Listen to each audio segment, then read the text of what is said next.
Tell us about that transition from computational chemistry to data science. What parts were easy? What parts were hard? Where do you have advantages because of that background? I would say the easiest part was that I had the statistics training, I had the mathematics training. For the computational part, I had already been using Python. I was also using Fortran, which ended up not being helpful. Spoiler alert to anyone out there messing with that. But there were a lot of technical things that I think lined up really well and made a lot of sense. But in terms of the hardest thing for me was coming up with a way to explain to recruiters, hiring managers, why they should hire this chemist. Because when they saw my resume, that's all they saw was like, oh, you're a Mm, chemist. All of your experiences in mm, chemistry. Why mm. are you applying to this job? Did you accidentally apply? Are you, then the questions about Breaking Bad would come up. They'd be like, the only thing I know about chemistry is Oh my God. about how to make meth. And I'm like, okay, well, I guess this interview's already over if that's what you're thinking about. So for me, it was like crafting that elevator pitch, coming up with a story for why I would be a good addition to their team, what skills I could bring outside of chemistry and how they translated. That was the hardest part, was like crafting that narrative, crafting that story, making sure my resume told the same story that I would tell in interviews, and everything Mhm. was cohesive enough that it made sense. And they were like, of course, a chemist would apply to this job, and not, Mm. what is this? You know? Right, right, right.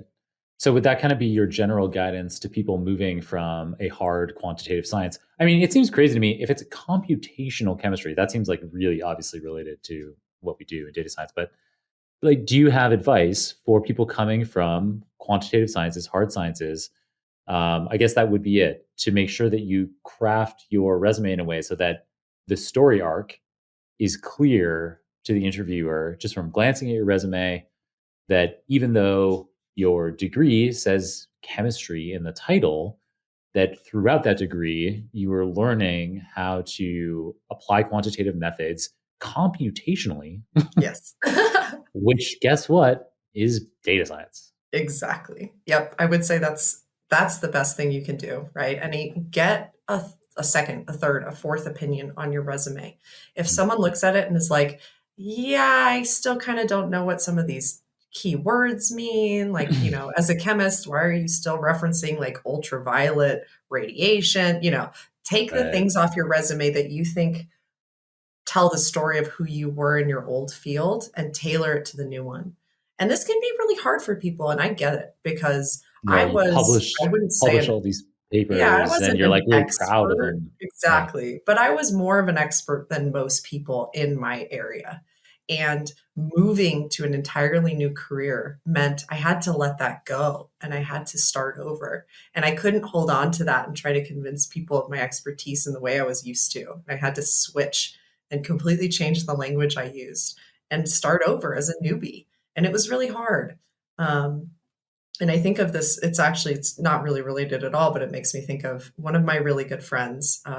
Is her English isn't her first language.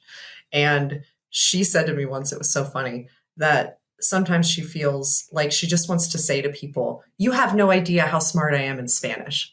Like when you're struggling to explain yourself in, a language that's not your native tongue, Right. that you feel like you have all these other skills that maybe people aren't seeing and they don't know about. And that is a little bit, not to the extent of that, but that's a little bit about how I felt when I was leaving behind all these skills I had in chemistry. And I had to just be like, you have no idea how good I was at this thing, but it doesn't matter anymore and I have to move on.